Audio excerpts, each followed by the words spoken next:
Well, hello, brothers and sisters. I am so happy to be here with you today.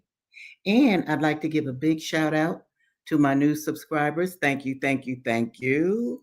Because I'm doing this video series for you. Understand that. This is for you. Now, check this out. This is Readings with Regina, and I am Dr. Regina Jennings. And I prepared this series because I absolutely want to raise the intellectual level of my people.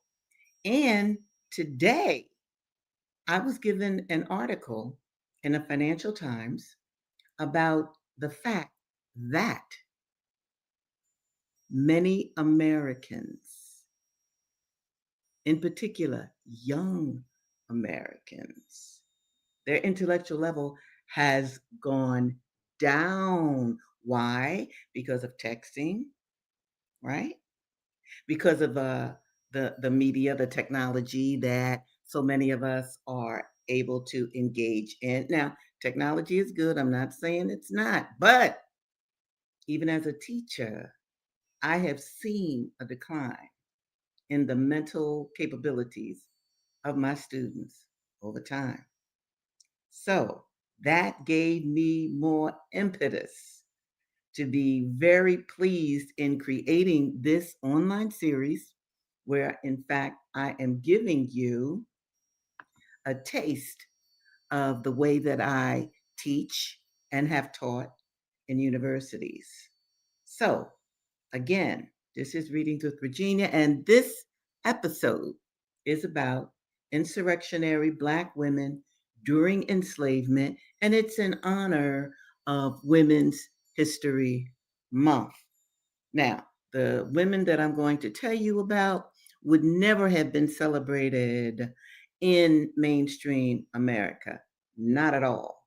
And the first sister that I'm going to talk about, hold on, I want to bring up a picture of her. Here she is. Her name is Celia. She was enslaved back in the 1800s, all right? And she was 14 years old when she was purchased by her enslaver. And he raped her and raped her and raped her and raped her and raped her and raped her and raped her. And one evening, she knew her rapist was coming because he would let her know. She worked in the big house. She was a cook. So she knew he was coming to her cabin. So she prepared something a little different for her enslaver. She had a weapon by her fireplace, a club. So when he came in to attack her, she beat him. She clubbed him.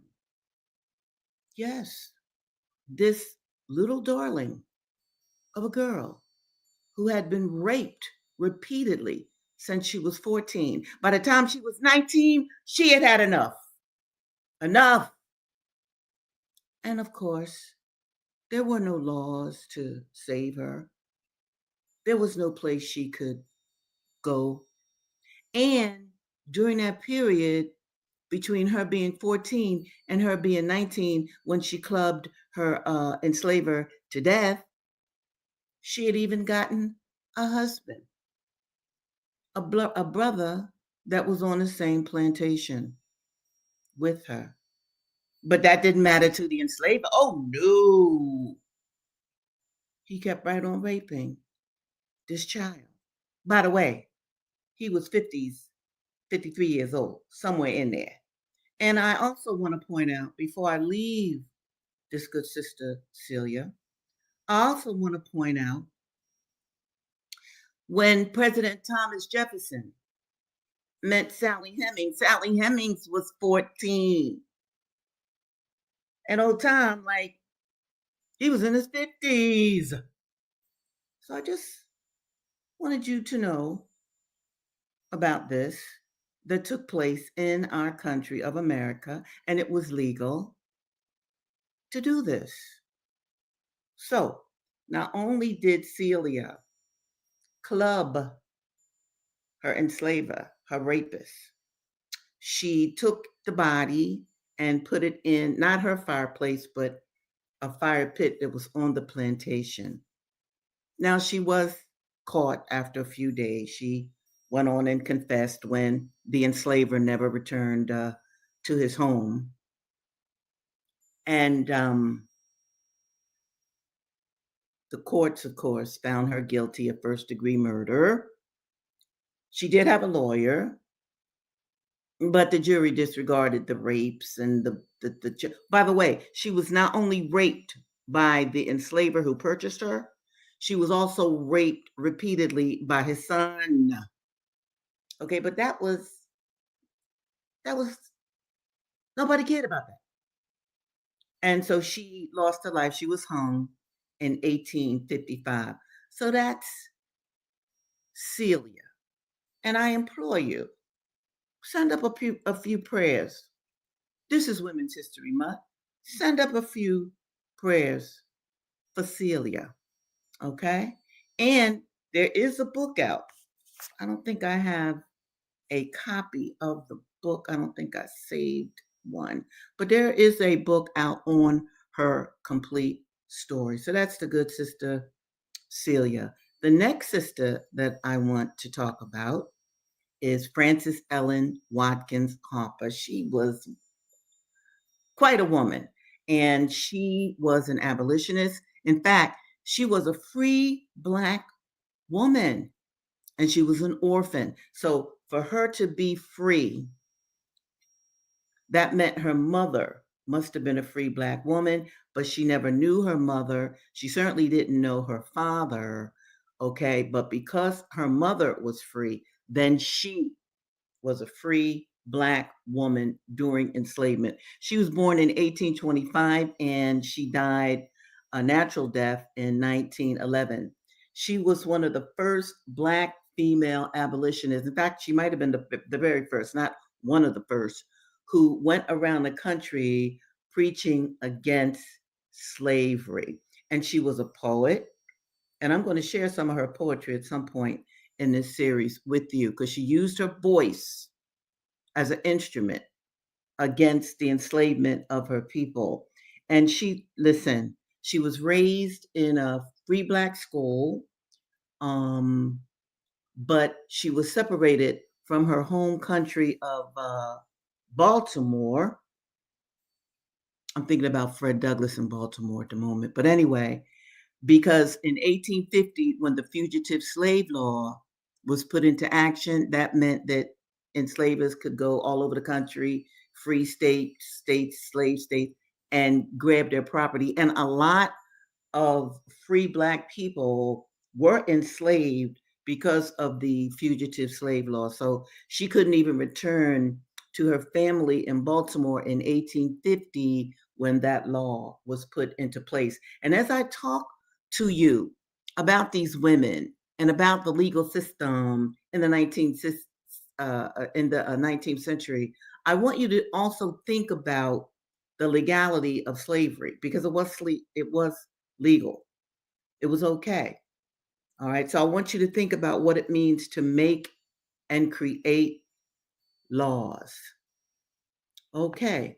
The next sister I want to talk about. First of all, will you check out her hair? I love Ida B. Wells.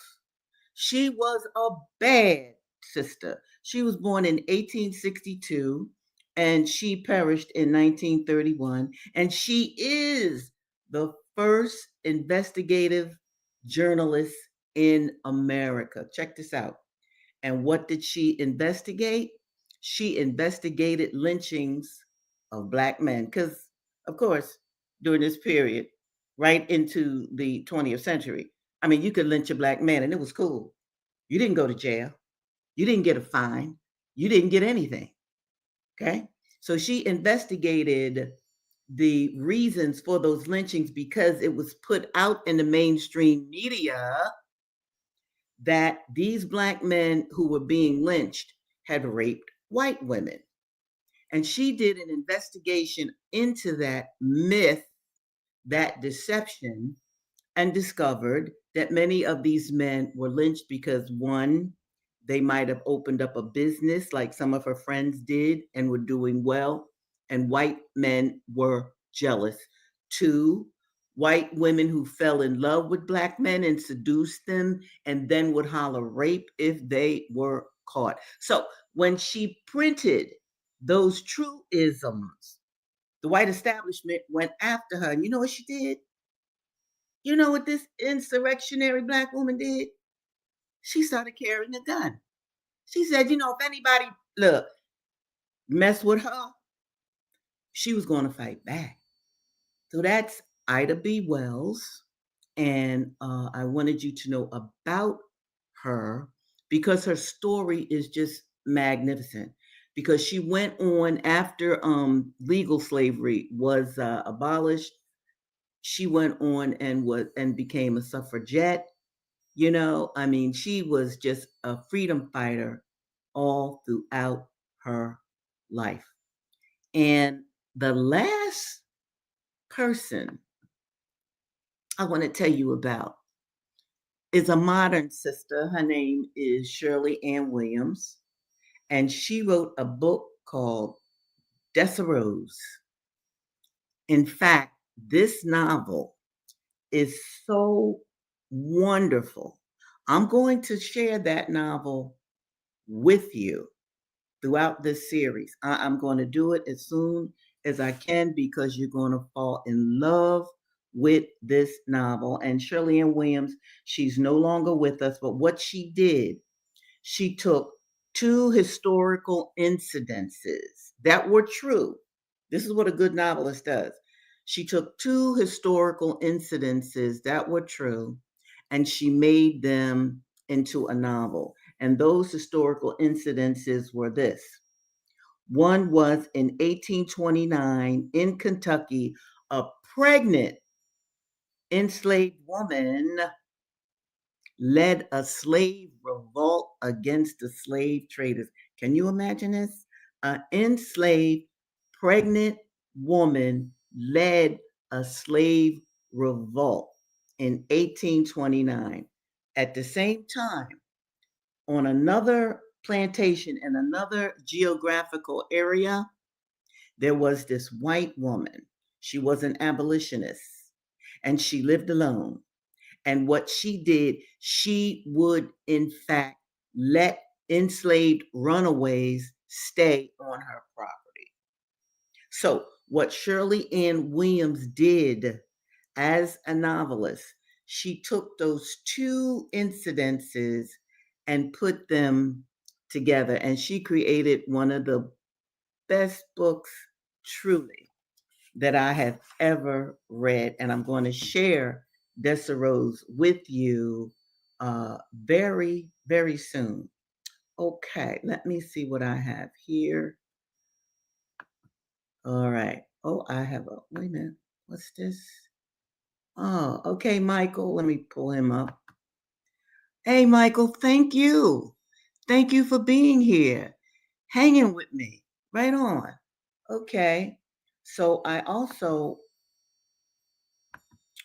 want to bring to your attention another incident from, let's see, from the book, The Half That Was Never Told. Now, y'all who've been with me, you know I'm always reading from this book because, let me see, for the new people, let me see if I can find a picture of this.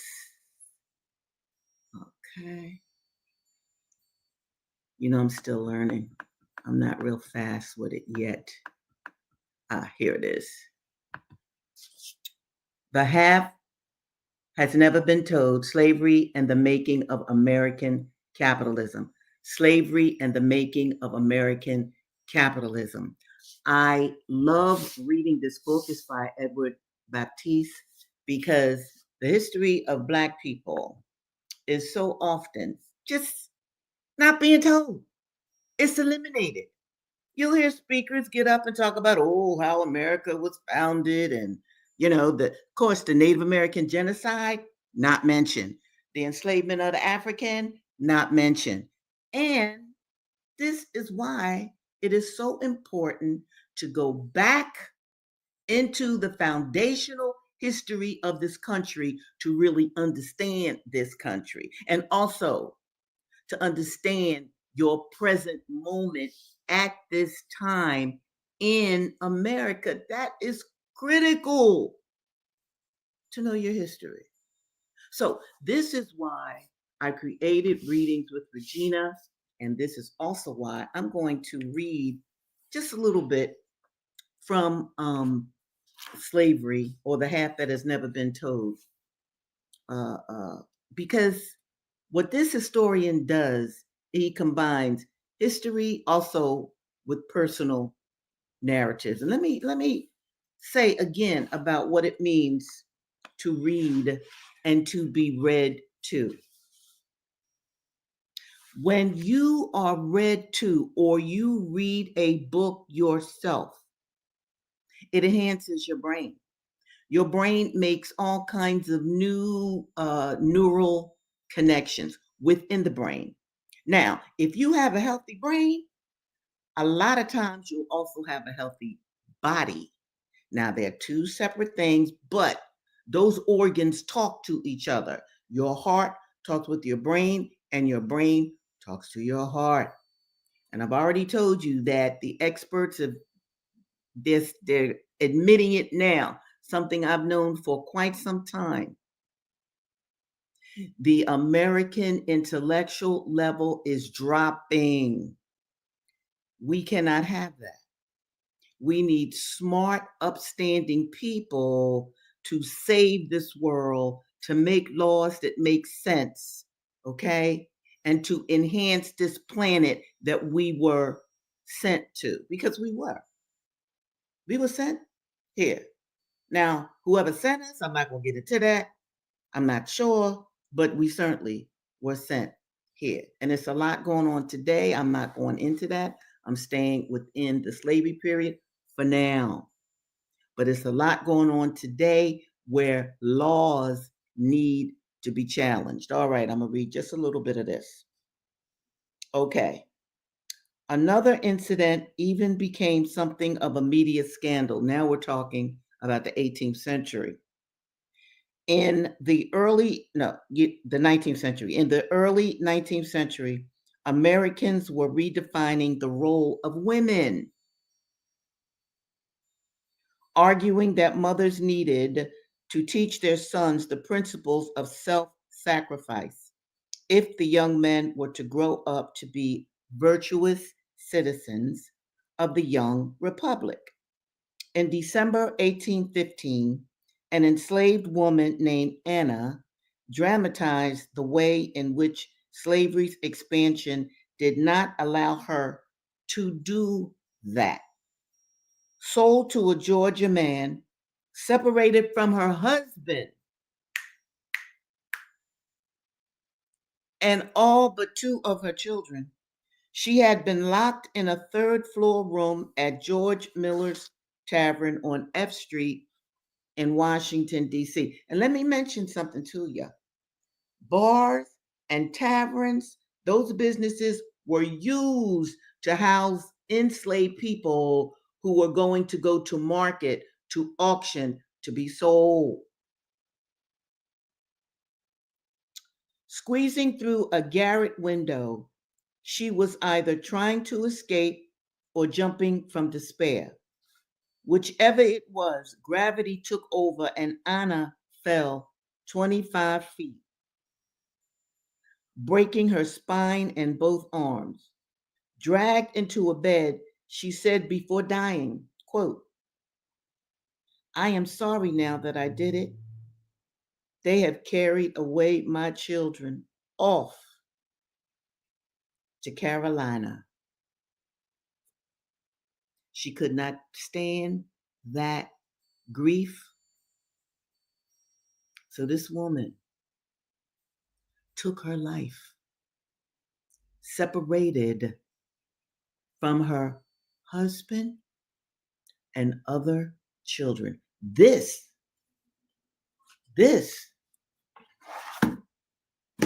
was the making of America, okay? Now, how often have you who are listening to the sound of my voice, how often have you heard such stories and really thought about them? Because then what had to happen to African American men and women, Black men and women, to endure this kind of instability? What then had to happen in their mental capabilities so that they could endure, so that we could actually be here now?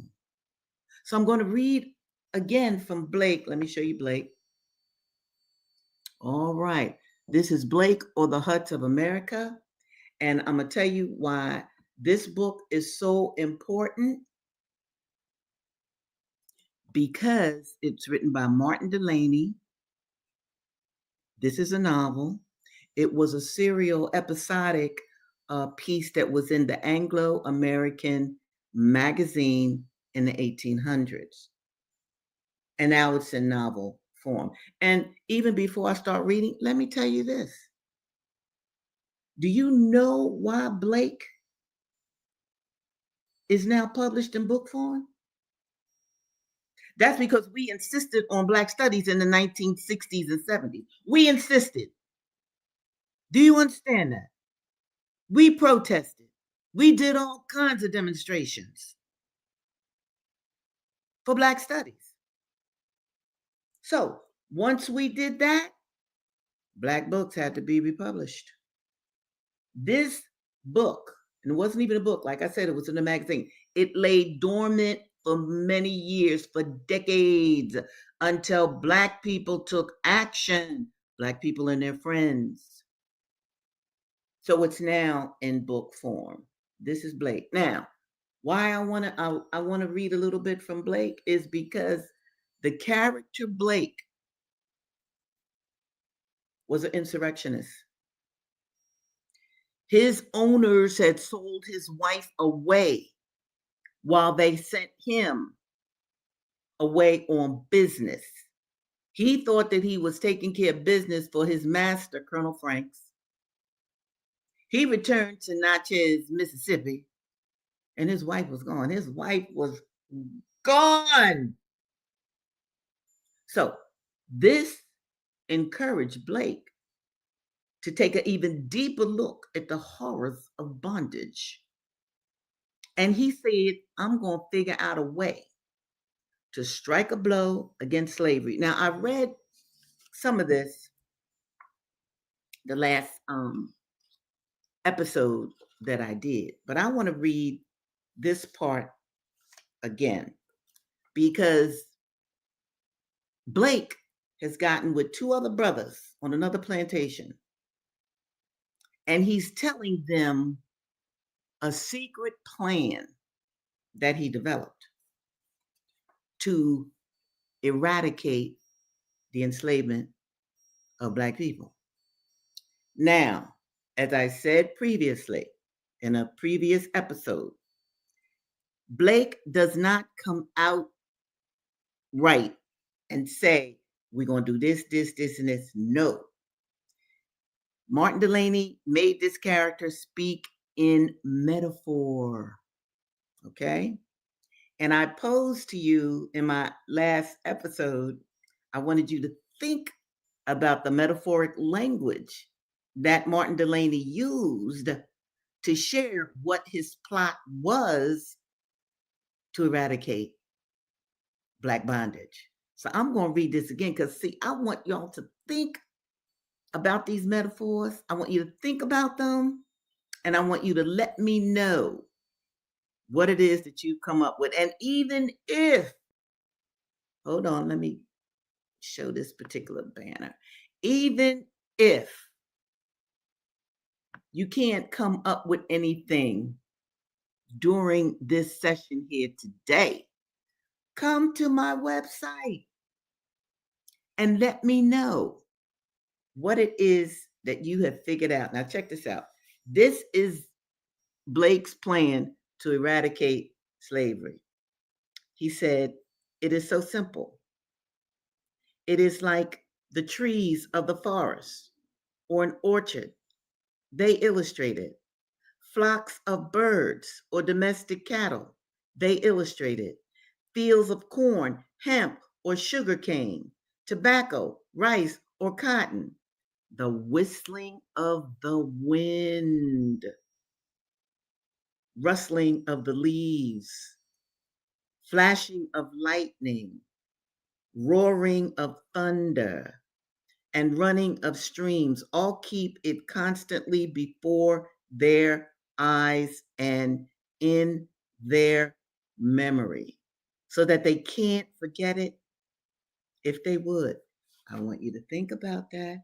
I might share a little bit of what he's talking about, just a little, because I want to really hear what you all are thinking about this. And this is the next part of his plan. I will now be a runaway, and I will be suspected of lurking about in the thickets, swamps, and caves. Then, to make the ruse complete, just as often as you think it necessary to make a good impression, you must kill a shoat, that's an animal.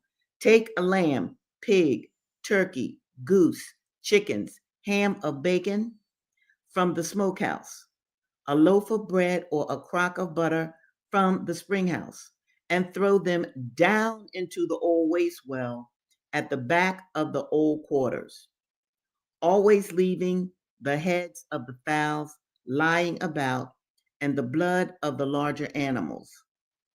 Everything that is missed, don't hesitate to lay it upon me as a runaway. So, what is he doing here? What is he doing here? To blame all of these acts on him. This I'm going to tell you. He is about to create a mythology about himself. He is encouraging his fellow enslaved brothers to make a reputation about himself that is going to scare the heck out of the enslavers. That's one part of this plan. Create a figure, and he is willing to be that figure. Blame all of those beheadings and bloodlettings of animals, blame it on Blake. So, what he's talking about is to make his reputation larger than life. All right. And this is in the 19th century, and this is during the period of African Black enslavement. One more book I'm going to read because I haven't read it for, I think, maybe 2 sessions, and it's important. Now, this book, of course, is the narrative of Frederick Douglass. This important book, and I know some of you are reading along with me, I'm in chapter 5. This important book is thus because Frederick Douglass was a real person, right? He actually lived through slavery. He became literate and he wrote this book. Okay. And when we really see his evolution, it is just remarkable. Now, the last piece that I read about Brother Fred, he had just gotten his first pair of trousers in his life. Prior to that, he would just wear an old sack, nothing underneath, and had no shoes. And the enslaved children, because he's a child, the enslaved children were fed in a trowel. A trowel is what you feed, what horses feed out of, what pigs feed out of. They were given mush in a trowel. Well, he's getting ready to take his first trip away from the plantation and go to Baltimore. And this is in the 1800s. And I want you to check out how he describes his trip. The ties that ordinarily bind children to their homes were all suspended in my case. I found no severe trial in my departure. My home was charmless. It was not home to me. On parting from it, I could not feel that I was leaving anything which I could have enjoyed by staying. My mother was dead. My grandmother lived far off, so that I seldom saw her. I had two sisters and one brother that lived in the same house with me. But the early separation of us from our mother had well nigh blotted the fact of our relationship from our memories. I looked for home elsewhere and was confident of finding none which I should relish less than the one which I was leaving. If, however, I found in my new home hardship, hunger, whipping, and nakedness, I had the consolation that I should not have escaped any one of them by staying, having already had more than a taste of them in the house of my old master, and having endured them there, I was very naturally inferred my ability to endure them elsewhere, and especially at Baltimore. For I had something of the feeling about Baltimore that is expressed in the proverb that, quote, being hanged in England is preferable to dying a natural death in Ireland. I had the strongest desire to see Baltimore. Cousin Tom, though not fluent in speech, had inspired me with that desire by his eloquent description of the place. I could never point out anything at the great house, no matter how beautiful or powerful, but that he had seen something at Baltimore far exceeding both in beauty and strength. The object which I pointed out to him, even the great house itself, with all its pictures, was far inferior to many buildings in Baltimore. So strong was my desire that I thought a gratification of it would fully compensate for whatever loss of comforts I should sustain by the exchange. I left without a regret and with the highest hopes of future happiness. We sailed out of the Miles River for Baltimore on a Saturday morning. I remember only the day of the week, for at that time I had no knowledge of the days of a month nor the months of a year. On setting sail, I walked aft and gave to Colonel Lloyd's plantation what I hoped would be the last look. I then placed myself in the bows of the sloop and there spent the remainder of the day in looking ahead, interesting myself in what was in the distance rather than things near, by, or behind. In the afternoon of that day, we reached Annapolis, the capital of the state. We stopped but a few moments so that I had no time to go on shore. It was the first large town that I had ever seen, and though it would look small compared with some of our New England factory villages, I thought it a wonderful place for its size, more imposing even than the Great House Farm. We arrived at Baltimore early on Sunday morning, landing at Smith's Wharf, not far from Bowley's Wharf. We had on board the slope a large flock of sheep, and after aiding in driving them to the slaughterhouse of Mr. Curtis on London Slater's Hill, I was conducted by Rich, one of the hands belonging on board of the slope, to my new home in Laciana Street near Gardner's Shipyard on Fells Point. Mr. and Mrs. Auld were both at home and met me at the door, and their little son, Thomas, to take care of whom I had been given. And here I saw what I had never seen before. It was a white face beaming with the most kindly emotions. It was the face of my new mistress, Sophia Auld. I wish I could describe the rapture that flashed through my soul as I beheld it. It was a new sight, and it was a strange sight to me, brightening up my pathway with the light of happiness. Little Thomas was told, Tom, here's little Freddie. He's going to take care of you. And thus I entered upon the duties of my new home with the most cheering prospect ahead. So, little Fred, because he's a child slave, was given to little Thomas. So little Thomas would be taken care of by little Fred. That too was a nature of bondage at this time. Okay? Children were in fact in charge of taking care of the white children or being playmates for the white children. Thank you so much, Michael. I absolutely appreciate what you're saying. Okay. And I do expect to hear from you about what else I said about Blake's plan. Okay. Where Martin Delaney used metaphoric language. So, people, I want you to remember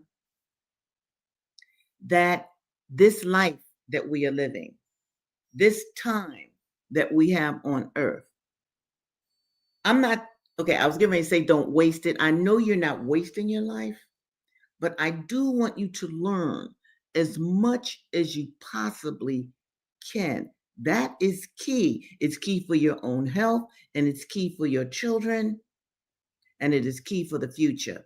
And as I sign off today, I want to remind you of this as well. Do use this series as an after school program for your young ones. It could be shown immediately after school or on a Saturday morning when all the family is together. Look at these episodes. Talk with your family about them. This history I am giving you comes out of a lot of blood, sweat, tears, sorrows, embarrassments, shame, but also courage. That's really what I want you to understand. Because the shame and the camouflage, that's already done. Because I've heard Black people say, well, I really don't want to. I don't want to deal with that. I mean, I don't deal. You got to deal with your history.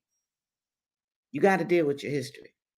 Because if you don't know your history, well, you're bound to make mistakes in the future that are not good for you or for the planet. So, my wonderful, wonderful brothers and sisters, it has been a blast being with you today. And I look forward to seeing you again this Thursday. Because remember, Readings with Regina comes on twice a week, on a Tuesday and a Thursday at 2 o'clock, 2 p.m. So I absolutely look forward to seeing you again on Thursday. Bye now.